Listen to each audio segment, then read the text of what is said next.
Poznati američki novinar Tucker Carlson, čovjek koga su otpustili sa Fox Newsa jer je, kako se priča, postao previše neugodan za vlasnike, seo je sa predsjednikom Srbije nedavno, Aleksandrom Vučićem. I ono što je iz tog razgovora izašlo nije obična izjava, to je eksplozija.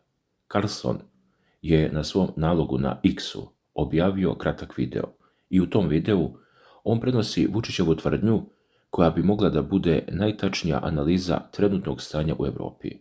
Prema rečima predsjednika Srbije Aleksandra Vučića, rat u Ukrajini, rat koji NATO vodi protiv Rusije, potpuno je uništio ekonomiju Europe. Kako dalje prenosi Carlson, Vučić je rekao da uništenje gasovoda Severni tok, koje je sprovela Bidenova administracija, bilo direktno ili preko posrednika, ubija njemačku ekonomiju, a Njemačka je najveća ekonomija u Europi. Ovo dolazi u trenutku kada cijela Europa drhti. Njemačka, motor evropske privrede, tone. I zašto tone? Zato što su joj odsekli jeftini gas. A ko je to uradio? Prema ovoj tvrdnji, jedna NATO zemlja, Amerika, je efektivno napala drugu NATO zemlju, Njemačku. Ne bombama, nego eksplozijama na dnu Baltičkog mora, kako se navodi. Carlson kaže da je situacija potpuno luda i da se posljedice toga osjećaju širom Europe. A onda dolazi onaj deo zbog kog bi trebalo da zazvonite alarm. Tucker Carlson tvrdi da je Vučić rekao da ovaj rat šteti svima verovatno sa izuzetkom Rusije na duži rok i da osnažuje sve van zemalja Persijskog zaliva, Kine i Turske. To je ogromna tvrdnja. To znači da, prema tome, Zapad predvođen Amerikom gubi. Kada se ovo sve odvije, tu nije kraj. Tucker Carlson je opisao ovo globalno pomjeranje moći sa Sjedinjenih Američkih Država i Zapada na istok kao resetovanje sveta i kaže da američka javnost izgleda nije svjesna toga, dok oni tamo gledaju reality programe, svet se menja iz korena. Nešto malo prije toga Aleksandar Vučić je rekao da su svi napori Zapada da pomogne Ukrajini da pobedi Rusiju na bojnom polju uzaludni. Njegovo predviđanje, kako ga prenose mediji, je da se vodi rat iscrpljivanja i uz svu snagu Zapada Rusija neće biti poražena na bojnom polju. To je ključna stvar. Zato on poziva Moskvu i Kijev na mirovne pregovore. Srbija, koja je tradicionalno imala bliske veze sa Rusijom, proglasila je neutralnost u ovom sukobu, ali Vučić u više navrata kaže da je njegova vlada pod pritiskom Zapada da uvede sankcije Rusiji i drži se, i zato je na udaru. Nastavljamo. Sada, dragi gledalci, kada se sve ovo dešava, pojavljuje se usput još jedna figura, profesor Jeffrey Sachs, čovjek koji nije običan analitičar. On je bio savjetnik, radio je šok terapiju, spašavao ekonomije i on gostuje istog Tuckera Carlsona. I ono što on tamo izgovara baca potpuno novo svetlo na sve.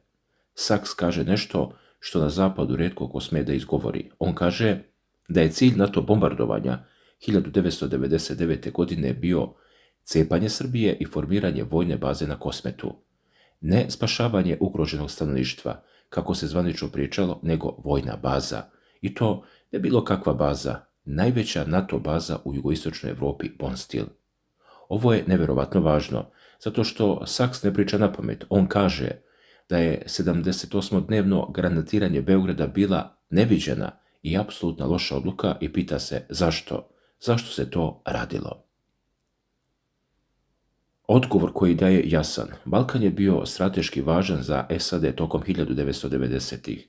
Posle pobjede u hladnom ratu, Amerika više nije htjela da pregovara, htjela je da deluje jednostrano. Sachs kaže da su ignorisali interese druge strane, ponašali su se kao svjetski policajac. I to nije samo slučaj sa Srbijom. Isto su radili i sa Rusijom u pregovorima o neširenju NATO-a na istok. Obećavali jedno, radili drugo. I tako su 1999. godine bombardovali Beograd 78 dana, evropsku prestonicu. I zašto? Da bi podelili Srbiju, stvorili Kosovo i tu izgradili Bonstil. Sachs kaže, to je suština. A onda Tucker Carlson postavlja pitanje koje svi žele da čuju. Da li je bombardovanje izvršeno da bi se spasilo ugroženo albansko stanovništvo? Saks kaže ne.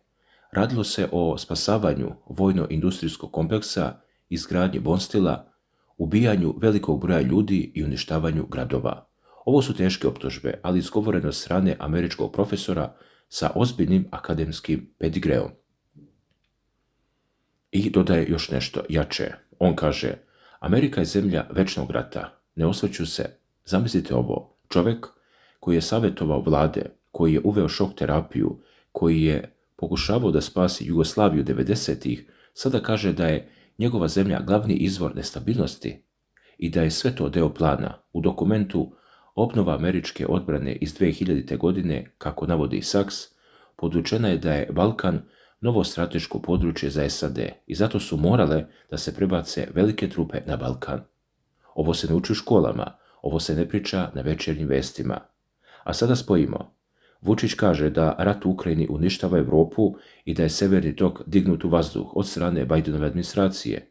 U podcastu Saks kaže da je bombardovanje Srbije bilo da bi se dobila baza i profit i onda se postavlja pitanje ko je ovdje lud, da li su oni ili mi. Ali Saks ide i dalje. On kaže i tvrdi da su SAD izazvale rat u Ukrajini agresivnim širenjem NATO-a i da postoji ogromna dokumentacija koja to podržava. Prema njegovim riječima, rat je mogao u potpunosti da bude izbjegnut da SAD nisu jurile ka širenju NATO-a na Ukrajinu, da se nisu umešale u državni udar 2014. godine i da su poštovale sporazum iz Minska i da su pregovarale sa Rusijom krajem 2021. i početkom 2022. godine. Ovo nije teorija zavere, ovo je analiza čovjeka koji je bio u samom vrhu ekonomskog savjetovanja. I tu dolazimo do možda najgoreg dela. Saks kaže da je rat mogao da se završi mirovnim sporazumom u martu ili aprilu 2022. godine. Ukrajina je bila spremna na neutralnost i onda su SAD intervenisale da zaustave taj sporazum. Dakle, ova priča postaje sve veća i veća i ne staje na tome, jer dok se ovi geopolitički udari odvijaju, običan čovjek u Evropi osjeća samo jedno, sve je skuplje, struja, grejanje, hrana.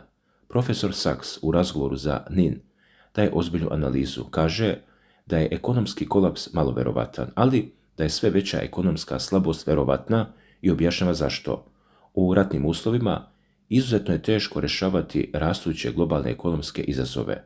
Sada uporedimo brojke. Kineski BDP je porastao 5,2%, u Sjedinjenim Američkim Državama rast je 2,5%, na osnovu stanovnika jaz je još veći, Kina 5,4%, Amerika 2%. I Saks kaže da će Kina i u 2026. godini značajno nadmašiti SAD. Ovo je njegova procena. Ostaje da se vidi kako će se tačno brojke poklopiti na kraju godine. Ovo je ključno za razumevanje. Mi na zapadu slušamo kako kineska ekonomija tone, ali Saks kaže ne tone, usporava, ali je i dalje mnogo brža od američke. Problem nije u kineskoj ekonomiji, problem je u tome što Amerika pokušava da vuče Evropu u trgovinski rat sa Kinom. To bi bila ogromna greška za Evropu, kaže. Dok Njemačka već krvari zbog skupog gasa, sada bi još uvela i carine sa Kinom. To bi značilo potpuno zaustavljanje. Saks kaže da Evropa i Kina treba da održavaju otvorenu trgovinu i dobre odnose. To je jedina terapija. I onda se vraćamo na Srbiju. Saks je 1990. bio savjetnik Ante Markovića. Verovao je u spasavanje Jugoslavije i kaže nešto što boli. Kaže da Evropa nije htjela da Jugoslavija opstane. Htjeli su da je vide razbijenu i zato su odbili njegov predlog o spoljnoj financijskoj pomoći. Danas Saks kaže da je Srbija donijela dobru odluku što nije uvela sankcije Rusiji i dodaje nešto što je možda najvažnije za cijelu ovu priču. On kaže, ako postoji nešto što Amerika ne voli, to je neutralnost. Njihov stav je uvijek bio ili ste sa nama ili protiv nas i to, kako Saks kaže, proističe iz arogancije i skoro nikada ne uspeva. Srbija teži da održi dobre diplomatske odnose sa svima, sa Amerikom, Rusijom, Evropskom unijom, Kinom, zemljama zaliva i to je prema Saksu jedini put. Sada, šta to znači za običnog čovjeka u Srbiji? Spoljne investicije rastu, ali domaće opadaju. Javni dug raste, inflacija se smanjuje, ali nedovoljno brzo. Saks kaže da će Srbija i region Balkana napredovati sa mirom, obnavljanjem ekonomskih odnosa između EU i Rusije, održavanjem otvorene trgovine i saradnje sa Kinom, jakim ekonomskim vezama između Balkana i Bliskog istoka i mirom u Palestini. Dragi gledalci, ako ste mislili da je priča stala na sastanku Takera Carsona i Aleksandra Vučića, a potom i Saksa, grdno se varate. Taj sastanak je bio samo kidač. Ono što dolazi poslije detonacija koja trese temelje onoga kako svet funkcioniše, a mi ćemo sada ući u samu srž tog zemljotresa.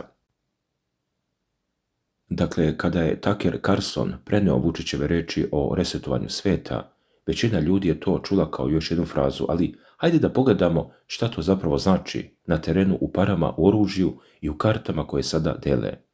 Profesor Jeffrey Sachs, koji se pojavio kod Carsona i u intervjuima za srpske medije i druge, ne koristi fraze. On iznosi brojke i istorijske činjenice koje su zapisane crno na belo. I ono što on priča o Srbiji i Balkanu 90-ih direktno se preliva na ono što Amerika radi u Ukrajini danas. Isti obrazac, ista logika, ista arogancija.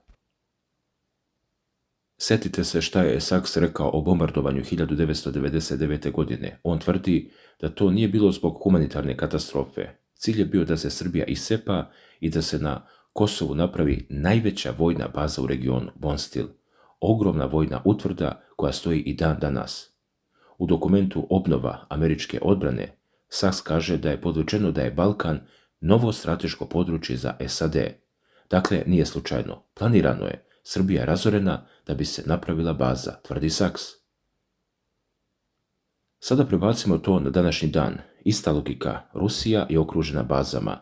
NATO se širi. I kada Rusija reaguje, kažu nam da je Rusija agresor. Ali Saks kaže nešto drugo. On kaže da su SAD izazvali rat u Ukrajini. Ne iz zezanja, nego sistematski, širenjem NATO-a protiv dogovora.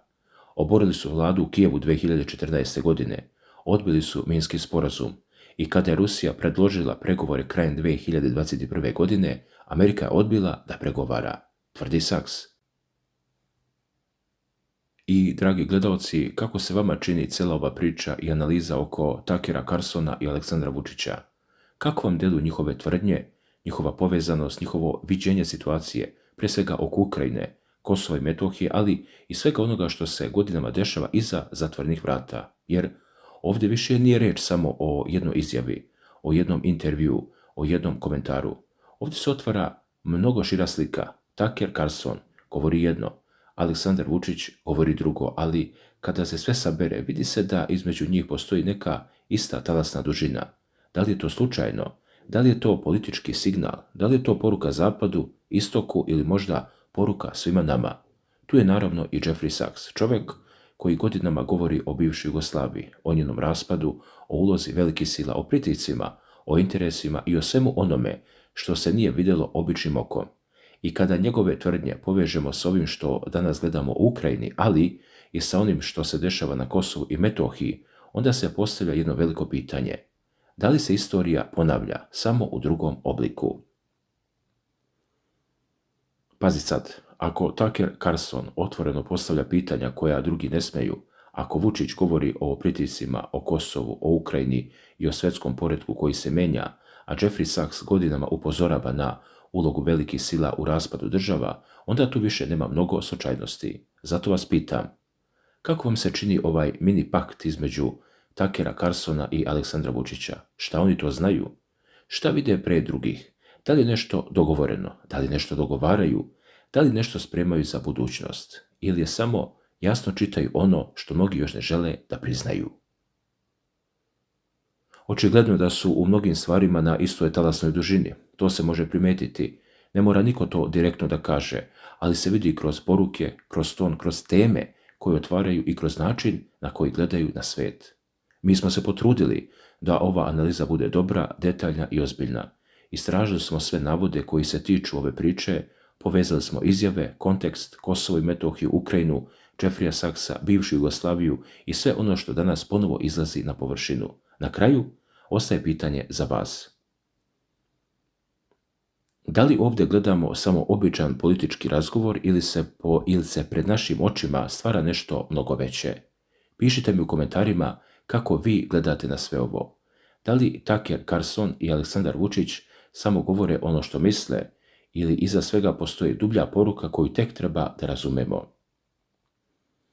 Ako vam se dopala ova analiza, podržite kanal Obavesti me, ostavite komentar i podijelite video jer o ovakvim temama mora da se govori jasno, glasno i bez uvijanja. Hvala na pažnji.